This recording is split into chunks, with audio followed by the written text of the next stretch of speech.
Hello दोस्तों, एक बार पुनः आप लोगों का दीपित 5 पर स्वागत। आप लोग कैसे हैं? मैं आशा करता हूं आप लोग अच्छे होंगे तथा अपने अध्ययन कार्य में पूरी ऊर्जा और पूरी तन्मयता से लगे होंगे। चलिए, तो हम लोग जो भूगोल की सीरीज स्टार्ट किए हैं उसमें अभी हम लोग 1-2 लेक्चर को प्राप्त किए हैं।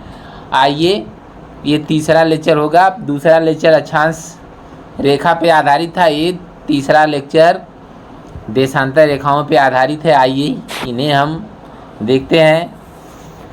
तो आप जानते हैं कि देशांतर रेखाएं उत्तर से दक्षिण दिशा में खींची जाती हैं और ये काल्पनिक रेखाएं होती हैं। नहीं जानते हैं तो जान जाइए कि जो देशांतर रेखाएं हैं उत्तर से दक्षिण दिशा में खींची जाती हैं और कैसी रेखाएं होती हैं? काल्पनिक रेखाएं होती हैं। कैसी रेखाएं होती हैं? काल्पनिक होती हैं और उत्तर से दक्षिण दिशा में खींची जाती हैं। ये दोनों ध्रुवों को मिलाती हुई खींची जाती हैं। दोनों ध्रुवों को मिलाती हुई खींची जाती हैं। इन्हें यामोत्तर रेखा भी कहा जाता है। इंग्लिश में मेरिडियन ऑफ लॉन्गिट्यूड अथवा लाइन ऑफ लॉन्गिट्यूड भी कहा जाता है। यामोत्तर को मेरिडियंस ऑफ लॉन्गिट्यूड अथवा लाइन ऑफ लॉन्गिट्यूड भी कहते हैं। सभी देशांतर रेखाएं समान लंबाई की होती हैं। सभी देशांतर रेखाएं समान लंबाई की होती हैं। वहीं पे अक्षांश रेखाओं की लंबाई भूमध्य रेखा से जब ध्रुवों की तरफ जाते हैं तो घटने लगती है, लेकिन देशांतर रेखाओं की लंबाई समान होती है। यह लगभग भूमध्य रेखा जितनी लंबी होती हैं। यहाँ कितनी नहीं बल्कि जितनी होगा। क्या होगा? जितनी। भूमध्य रेखा जितनी लंबी इनकी लंबाई होती है। तो देशांतर रेखाओं की लंबाई भूमध्य रेखा के लगभग बराबर होती है। चलिए आगे हम लोग देखते हैं। तो आगे हम लोग पढ़ते हैं। आइए, देशांतर रेखाएं अर्धवृत्ताकार होती हैं। अर्धवृत्ताकार होती हैं। कैसी होती हैं? अर्धवृत्ताकार होती हैं। ये वहीं हम लोग जानते हैं कि जो अक्षांश रेखाएं हैं, अक्षांश रेखाएं क्या होती हैं? अक्षांश रेखाएं पूरी तरह से वृत्ताकार होती हैं। वृत्ताकार होती हैं। अक्षांश रेखाएं कैसी होती हैं? वृत्ताकार होती हैं, लेकिन ये क्या होती हैं? अर्धवृत्ताकार होती हैं। तो चलिए आगे हम लोग देखते हैं। भूमध्य रेखा पर देशांतर रेखाओं के बीच की दूरी अधिकतम होती है। कह रहा है कि जो भूमध्य रेखा है, भूमध्य रेखा पर देशांतर रेखाओं के बीच की दूरी अधिकतम होती है। कितना होती है? 111.32 किलोमीटर। भूमध्य रेखा पे दो देशांतर रेखाओं के बीच की दूरी कितना होगी? 111.32 किलोमीटर। वहीं जबकि अक्षांश रेखाओं के बीच की दूरी हर जगह समान होती है। वो कितना होती है? 111 किलोमीटर।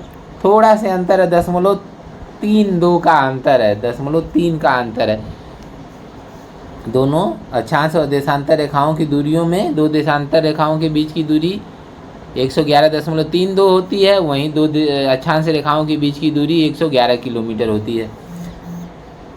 आगे हम लोग देखते हैं। ध्रुवों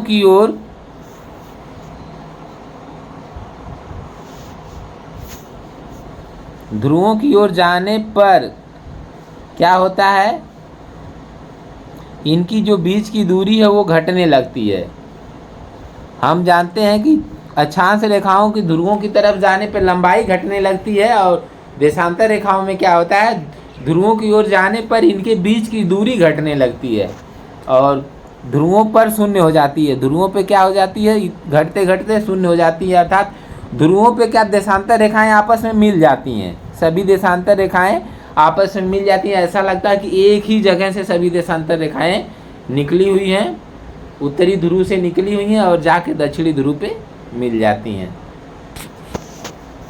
आगे हम लोग देखते हैं। सभी देशांतर रेखाएं पृथ्वी को 2 बराबर भागों में बांटती हैं।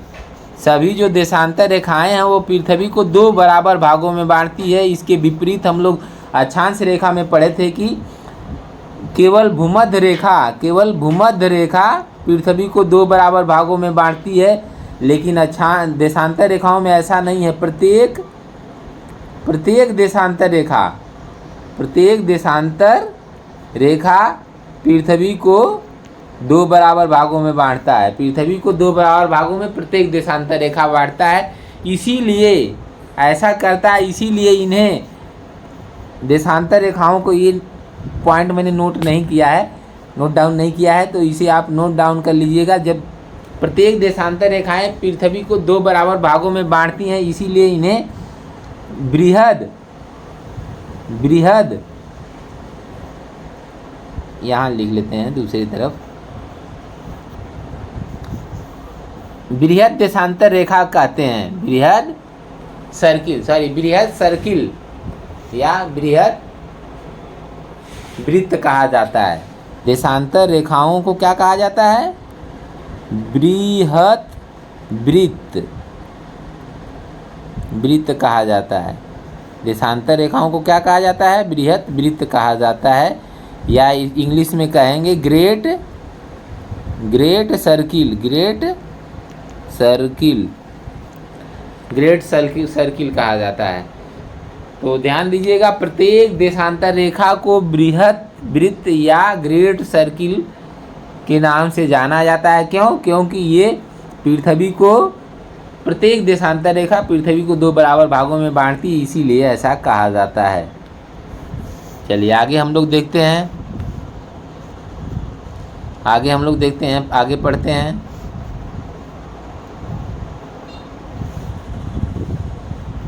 तो आइए देखते हैं। देशांतर रेखाओं की कुल संख्या 360 होती है। देशांतर रेखाओं की जो कुल संख्या होती है वो कितना होती है? 360 होती है। देशांतर रेखाएं 1 डिग्री के अंतराल पर खींची जाती हैं।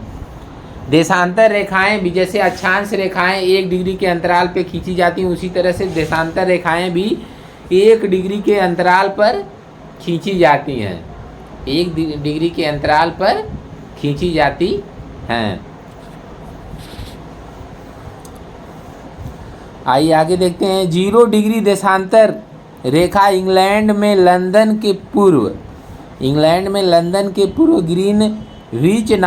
ग्रीनविच नामक स्थान पर स्थित रॉयल वेधशाला से गुजरने वाली देशांतर रेखा को कहते हैं। यहाँ चाहते नहीं बल्कि कहते हैं। क्या होगा? कहते हैं। तो रॉयल वेधशाला से गुजरने वाली देशांतर रेखा को क्या कहा जाता है?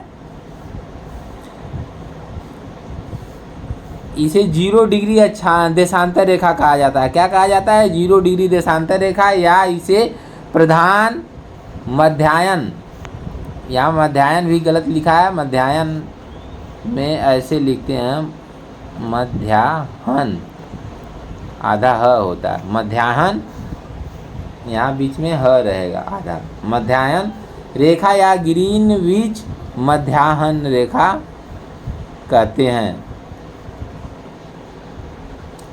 ये जो 0 डिग्री अक्षांश रेखा उसे प्रधान मध्याहन रेखा या ग्रीनविच मध्याहन रेखा कहते हैं। इसके पूर्व एवं पश्चिम में, ये बस्ती लिख दिया, पश्चिम में क्या, पूर्व और पश्चिम में क्या होता है?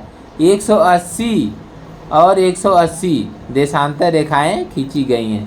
पूर्व में 180 देशांतर रेखाएं और पश्चिम में भी 180 देशांतर रेखाएं खींची गई हैं। किसके? 0 डिग्री देशांतर रेखा के। इसीलिए पृथ्वी पर कुल 360 देशांतर रेखाएं होती हैं। 180 डिग्री पूर्वी तथा पश्चिमी देशांतर रेखा एक ही है। जैसे आप जब खींचते हैं 0 डिग्री देशांतर रेखा, तो वहाँ से 180 डिग्री तक खींचते चले जाते हैं, तो 180 पर जो रेखा मिलती है वही रेखा जब हम पूरब से खींचते हैं, पूरब से 180 खींचते हैं, तो वही 180 रेखा मिलती है। जो पश्चिम से जाने पे मिलती है वही पूरब से भी जाने पर मिलती है। इसीलिए 180 डिग्री पूर्वी तथा पश्चिमी देशांतर रेखा एक ही है। इसीलिए रेखाओं की संख्या 360 है। नहीं तो अगर एक ही नहीं होती तो 161 हो जाती, क्योंकि 0 डिग्री एक होता, एक देशांतर रेखा, और 0 डिग्री के इधर 180 और इधर 180, तब कितना हो जाते? 180 180 360 प्लस 1, 361 हो जाते, लेकिन 180 की गणना पूरब से भी करते हैं तब भी वो आ जाती है 180 वाली रेखा, और पश्चिम से भी करते हैं तभी, इसीलिए उसको 180 वाली को एक ही माना जाएगा। तो इस तरह से तब कितनी हो जाएंगी, तब टोटल 360 रेखाएं होंगी। चलिए आगे हम लोग देखते हैं। जो दो देशांतर रेखाएं 0 डिग्री रेखा के पूर्व में खींची जाती हैं, जो देशांतर रेखाएं 0 डिग्री देशांतर के पूर्व में खींची जाती उन्हें पूर्वी देशांतर, तथा जो देशांतर रेखाएं 0 डिग्री देशांतर के पश्चिम में खींची जाती हैं उन्हें पश्चिमी देशांतर कहा जाता है। जैसे 0 डिग्री ये है तो इसके पूर्व में ये जो रेखाएं खींच रहे हैं, पश्चिम में खींच रहे हैं, तो ये पश्चिमी देशांतर रेखाएं, और पूर्व में जो ये खींच रहे हैं ये पूर्वी देशांतर रेखाएं कहलाती हैं। तो चलिए आगे हम लोग देखते हैं।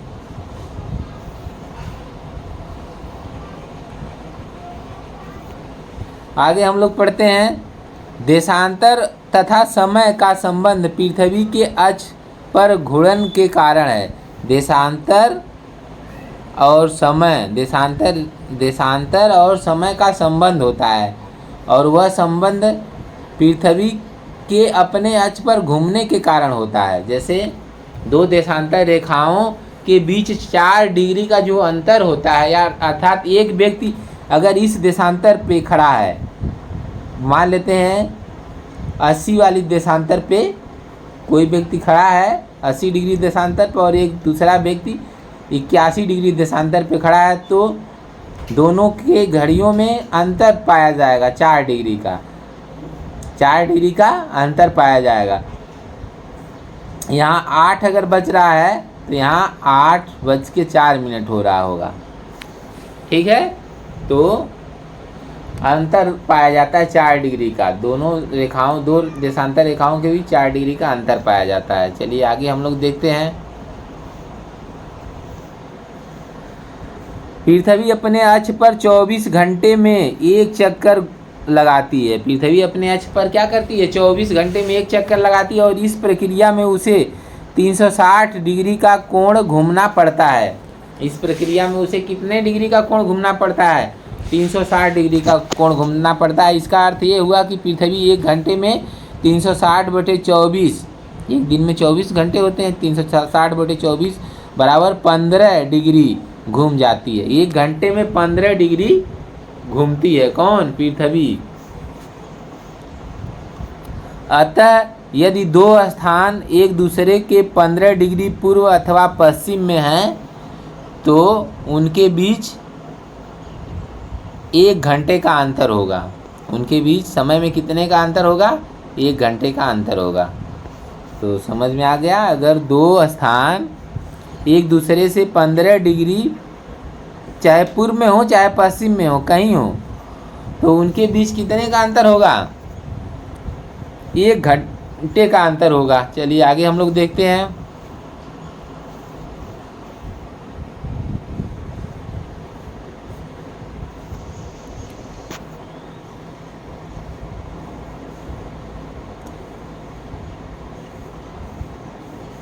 किसी स्थान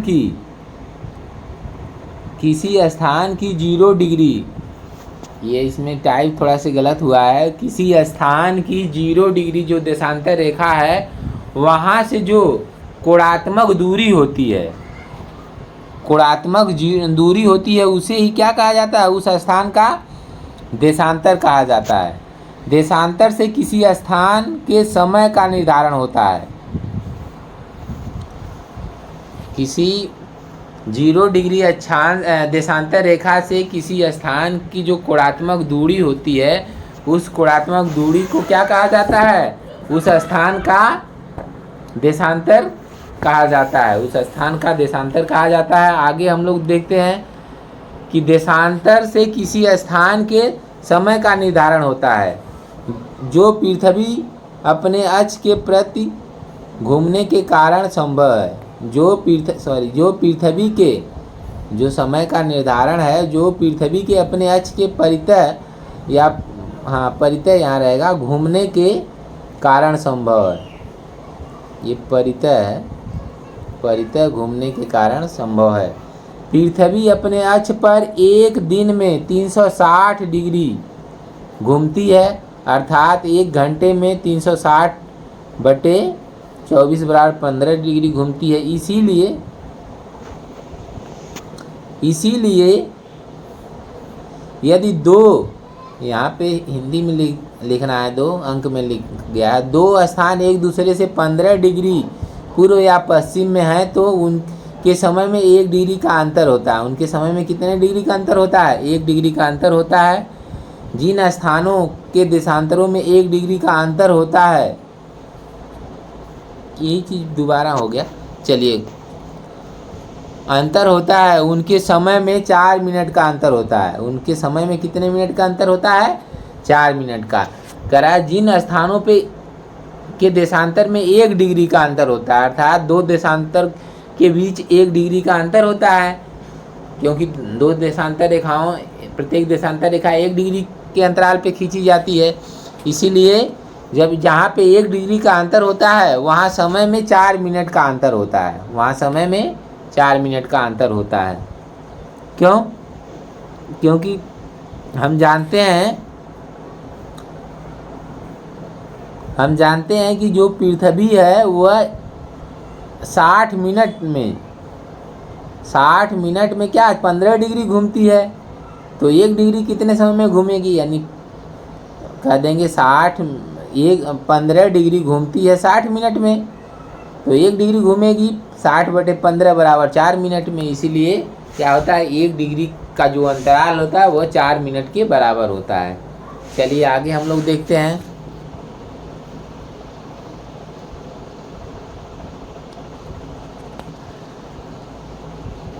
जीरो डिग्री देशांतर रेखा को अंतर्राष्ट्रीय मानक समय रेखा कहा जाता है। अंतर्राष्ट्रीय मानक समय रेखा कहा जाता है। किसको? 0 डिग्री देशांतर रेखा को क्या कहा जाता है? अंतर्राष्ट्रीय मानक समय रेखा। 0 डिग्री देशांतर रेखा को अंतर्राष्ट्रीय मानक समय रेखा कहा जाता है, तथा 180 डिग्री देशांतर रेखा को अंतर्राष्ट्रीय तिथि रेखा कहा जाता है। तो ध्यान दीजिएगा, 0 डिग्री देशांतर रेखा को अंतर्राष्ट्रीय मानक समय रेखा, क्योंकि यही वह देशांतर रेखा है जिसके समय को 0 मान लिया गया है, और वहीं से हर एक देश अपने समय को निर्धारित करते हैं, अपने समय को निर्धारित करते हैं, और अपने समय को का निर्धारण आधे 7.5 डिग्री के अंतराल पर करते हैं, या उसको हम कह लें, ये 7.5 डिग्री को हम लिख सकते हैं 30 मिनट। कितना? 30 मिनट या आधे घंटे के अंतराल पे रखा जाता है। जैसे हमारे देश का जो मानक समय लिया गया है वह 82.5 डिग्री लिया गया। 82.5 डिग्री इसीलिए लिया गया है क्योंकि ये 7.5 का गुणज है। तो जो हम समय लेते हैं, समय का जो निर्धारण करते हैं मानक समय का, वह आधा घंटे के अंतराल पे करते हैं या 7.5 डिग्री के अंतराल पे करते हैं। तो चलिए, 180 डिग्री देशांतर रेखा ऐसी देशांतर रेखा है जिसको पार करने के बाद 1 दिन का अंतर हो जाता है। वह तिथि, जैसे अगर उसके पूरब में है, अगर सोमवार है, 180 डिग्री जो देशांतर रेखा है वह ठीक जो 0 डिग्री का देशांतर रेखा है ठीक उसके पीछे है, उसके पीछे 0 डिग्री देशांतर रेखा के ठीक पीछे, और ये दोनों मिलके एक पूरा वृत्त बनाते हैं। पृथ्वी को पूरा एक वृत्त बनाते हैं ये दोनों मिलके। तो 2 देशांतर रेखा मिलके पूरा वृत्त बनाते हैं, एक देशांतर रेखा आधा वृत्त बनाता है। तो 180 डिग्री देशांतर रेखा को अंतर्राष्ट्रीय तिथि रेखा कहा जाता है, क्योंकि अगर इसको आप पार करेंगे, अगर इसके आप पूरब में रहेंगे तो सोमवार रहेगा, और इसको पार करके पश्चिम में चले जाएंगे तो मंगलवार हो जाएगा। पश्चिम में चले जाएंगे तो क्या हो जाएगा? मंगलवार। जैसे ही इस तिथि रेखा को पार करेंगे, एक पैर इधर करेंगे तो एक दिन का अंतर हो जाएगा, और एक पैर इधर करेंगे, इधर हैं एक पैर उधर कर देते हैं तब भी एक दिन का अंतर हो जाएगा। ये हाल है। इसीलिए क्या होता है, दिन का अंतर ना हो, इसीलिए कई देशों को में दिनों का अंतर ना हो जाए, इसीलिए इस रेखा को कई बार मोड़ा गया है। जैसे हम लोग इसको अलास्का और साइबेरिया के पास में इसको हम लोग मोड़ देते हैं, फिर हम लोग मोड़ते हैं ये न्यूजीलैंड के पास में आते हैं तो फिर इसको मोड़ लेते हैं। ऐसे करके 2-3 जगह मोड़ा गया है।